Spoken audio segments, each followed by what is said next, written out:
دنیا کے اندر کتنے ایسے لوگ ہیں جن کا آزمائش آتی ہے، پریشانیاں آتی ہیں، دکھ ہوتا ہے، تکلیف ہوتی ہے، ہر کسی کو محبت دے رہا ہوتا ہے لیکن بدلے میں اس کو غم مل رہا ہوتا ہے۔ پھر وہ کیا کرتا ہے کہ بس اللہ تعالیٰ سے دعا کرتا ہے کہ یا اللہ اتنا غم مجھے مل گیا ہے کہ اب میں برداشت نہیں کر سکتا۔ لیکن اللہ تعالیٰ کیا کہتا ہے کہ ہم کسی جان پر اتنا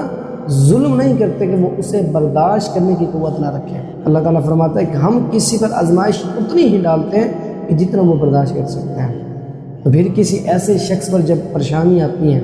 غم آتا ہے، دکھ ہوتا ہے، تکلیف ہوتی ہے، کوئی اس کا ساتھ دینے والا نہیں ہوتا، ہر دنیا والا اسے دھوکہ دے دیتا ہے، بے وفائی ہو جاتی ہے اس کے ساتھ، پوری دنیا اسے ٹھکرا دیتی ہے، پھر وہ کہتا ہے کہ اللہ میں ہی کیوں، اور بھی تو دنیا کے اندر لوگ ہیں، میں ہی کیوں۔ پھر اللہ تعالیٰ فرماتا ہے کہ جن سے ہم محبت کرتے ہیں نا، جن کو ہم اپنے قریب کرنا چاہتے ہیں،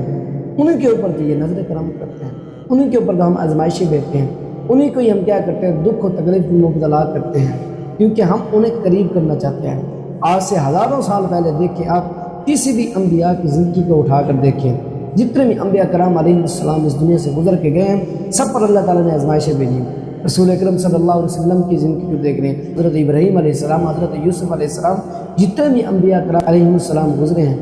ان سب پر اللہ تعالیٰ نے کیا بھیجی؟ آزمائشیں بھیجی، کیونکہ اللہ تعالیٰ قریب کرنا چاہتا ہوتا ہے، اور جو قریب تر ہوتے ہیں ان کے اوپر بھی اللہ تعالیٰ پھر آزمائشیں بھیجتا ہے، تاکہ میں جو اس سے محبت کرتا ہوں دیکھوں تو صحیح اس کی محبت کتنی سچی ہے۔ مشکل آتی ہے، کوئی پریشانی آتی ہے تو پریشان ہونے کی ضرورت نہیں ہے، بلکہ اپنے آپ کو خوش قسمت سمجھیں کہ اللہ تعالیٰ آپ کو اپنے قریب کرنا چاہتا ہے۔